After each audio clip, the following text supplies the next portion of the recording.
They say motherhood is a journey, but let's be honest, sometimes it feels more like a roller coaster with no seatbelt. I bet you're like me, wondering why babies, or teens in my case, don't come with instruction manuals.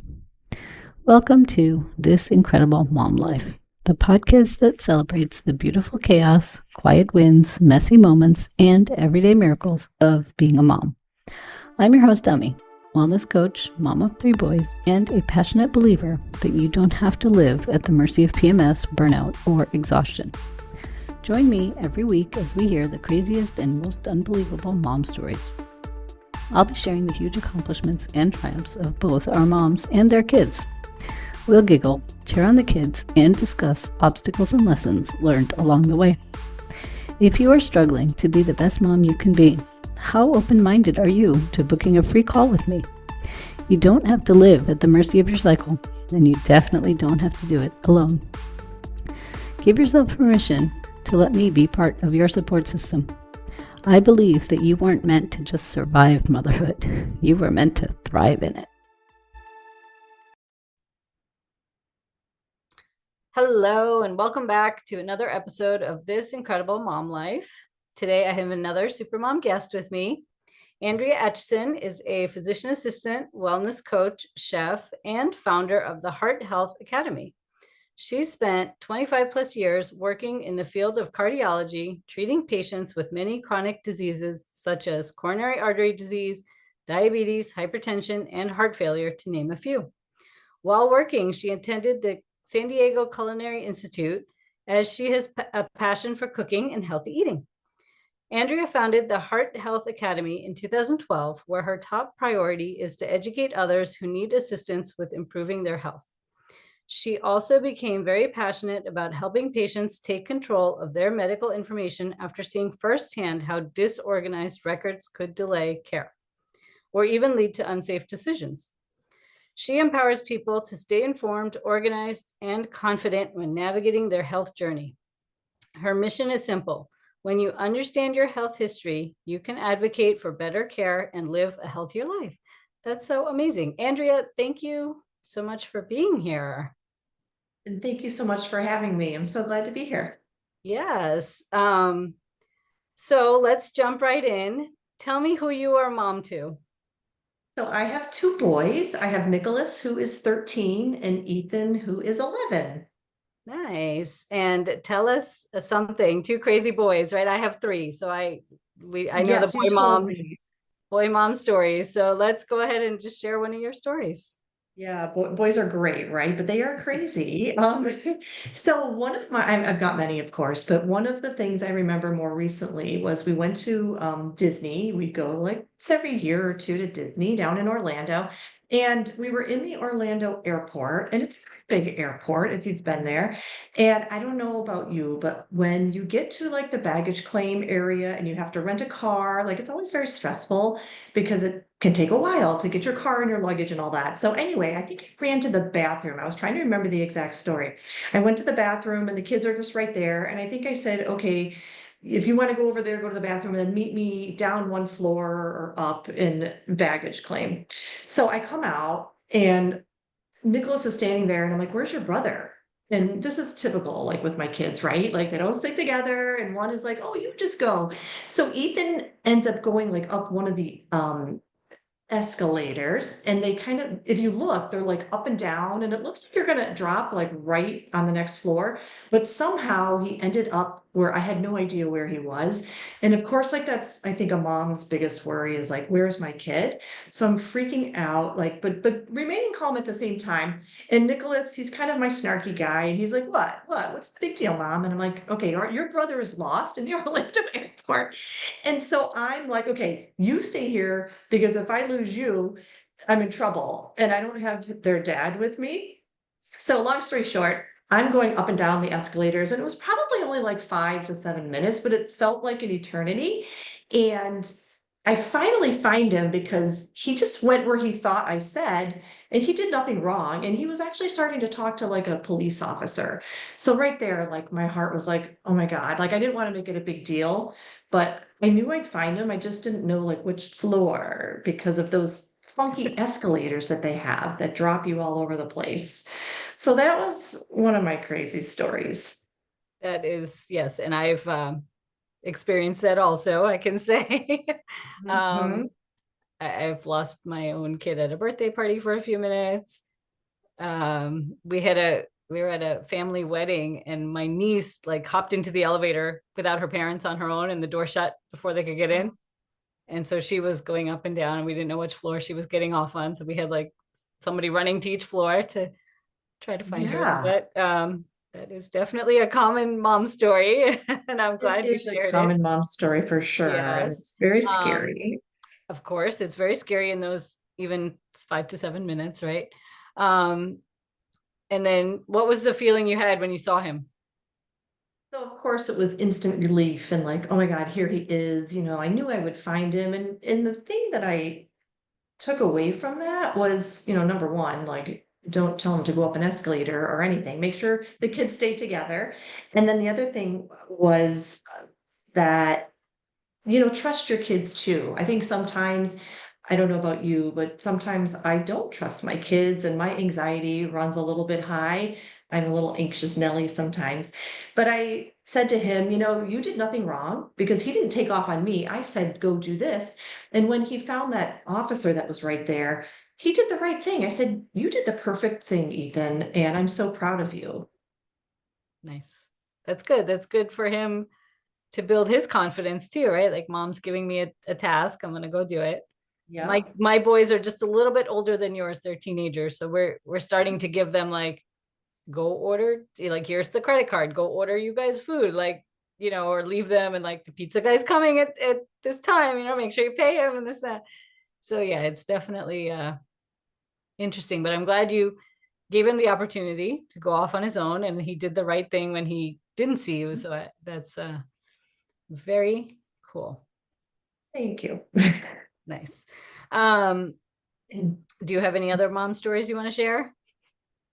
oh, another little story I could share was when Nicholas, my oldest, was about 5 months old. And I have an executive chef husband who was working late opposite of me. So he's gone and it's like midnight and I'm breastfeeding.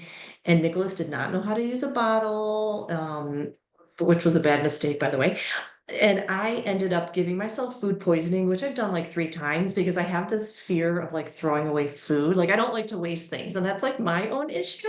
So here I am up at night starting to go to the bathroom. I won't give like, too much information, but if any of you have had food poisoning, it's awful and you feel like you're going to die.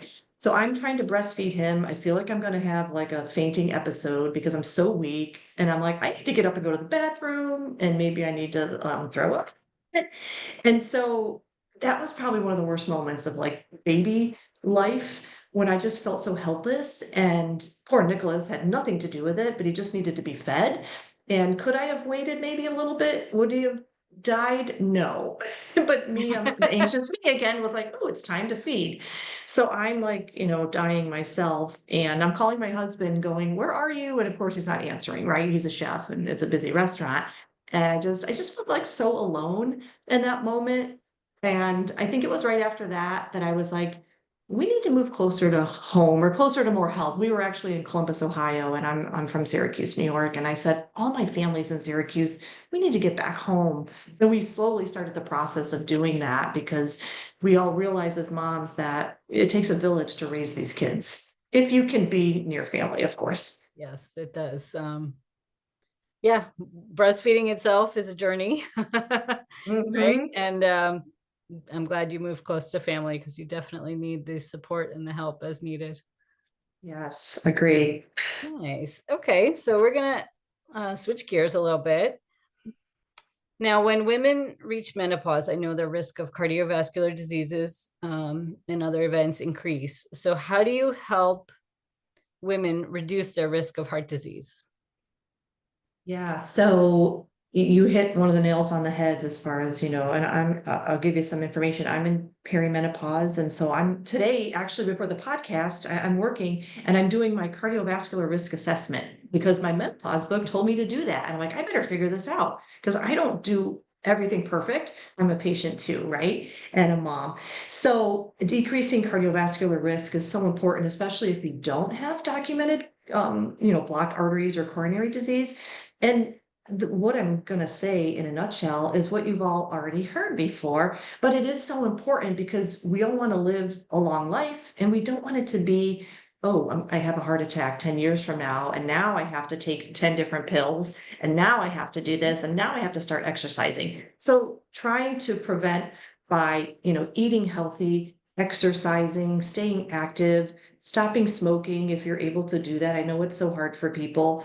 And also, managing stress is a huge one too. So I try to help clients, people, patients, whoever you are, do those things step by step because it is such a process. And what I like to do is not just, I coach people. I'm like a wellness coach. I don't practice as a physician assistant. I don't prescribe medications. I'm not allowed to do that on my own.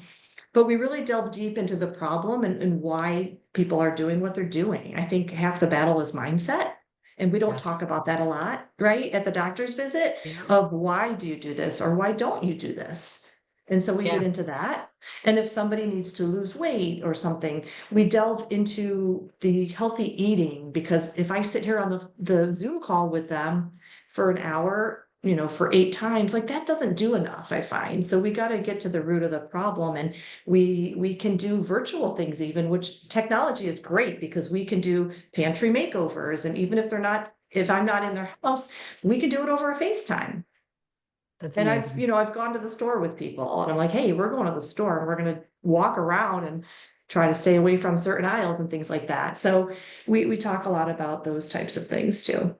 That's awesome. I love that you can do it both virtually and in person.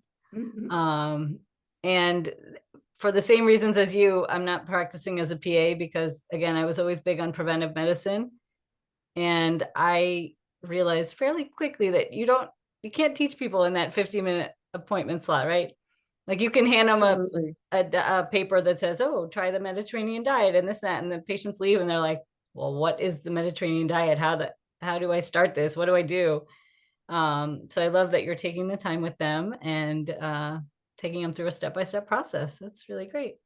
Yeah, thank you. And you said again something so important that as clinicians, we just don't have time during the visits. We want to take the time, but then everybody else behind them gets mad because we're an hour behind. And we're patients too, right? So we see it when we go in. And so that's why when you talked about something in my bio with the medical records, that little piece is kind of an offshoot of my Heart Health Academy because I find that yes, we have to be preventative with our heart and our health, but we also have to be organized with our medical health and our medical care. And so one of my other passions is helping people get organized with their records because it's such a safety concern when you go to the doctor.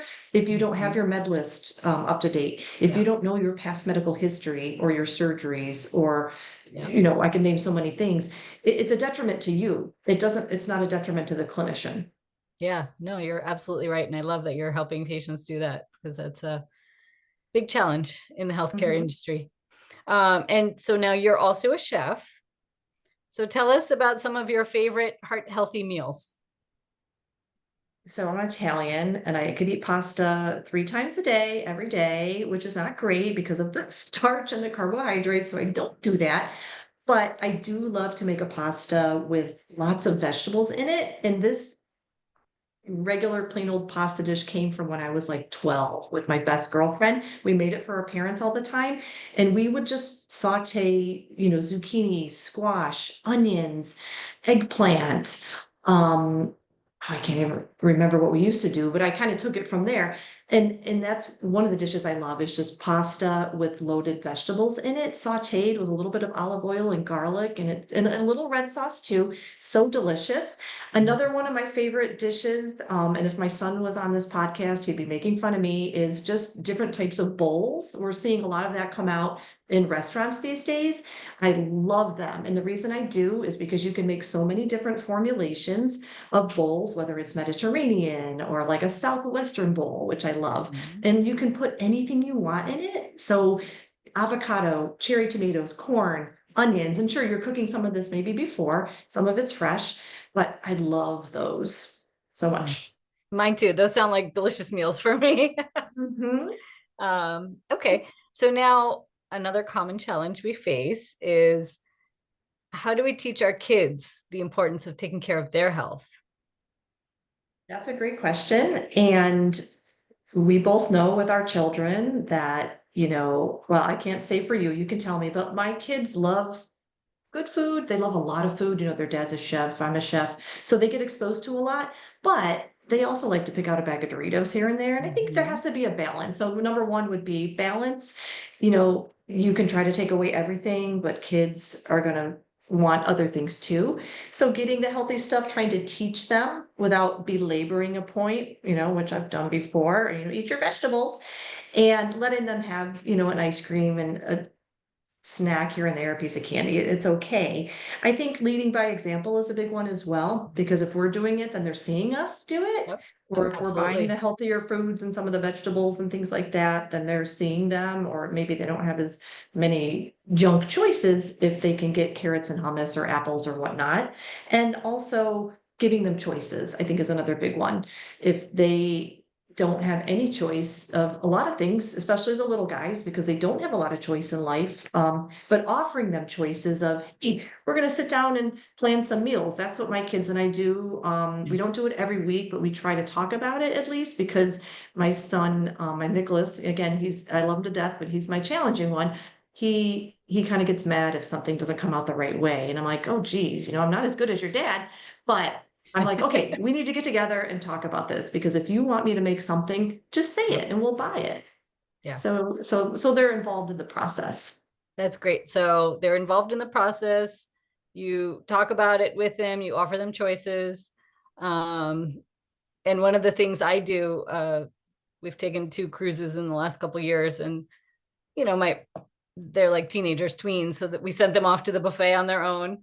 And I was like, listen, you guys can eat whatever you want. Like, I'm okay with that, but try something Mhm. new, one, and Mm. make sure you have a fruit and a vegetable at every meal, or a vegetable, like fruit or vegetable at every meal. And they were like, okay, we can do that. And I was like, other than that, go explore, go try, whatever, like have fun. I love that. And that's so fair because you're not, again, harping on them like you have to do this, this, and eat this, this, and this, and you can't eat this. Obviously, a buffet on a cruise is wonderful, but you just gave them a couple little tiny pieces of information and try something new. I think that's amazing also because that way kids are exposed to everything and they Especially can at the just, buffet, right? I'm like, we're on oh, geez, vacation, just there might be food you've never seen before and it's cooked a totally different way. Like, just try it.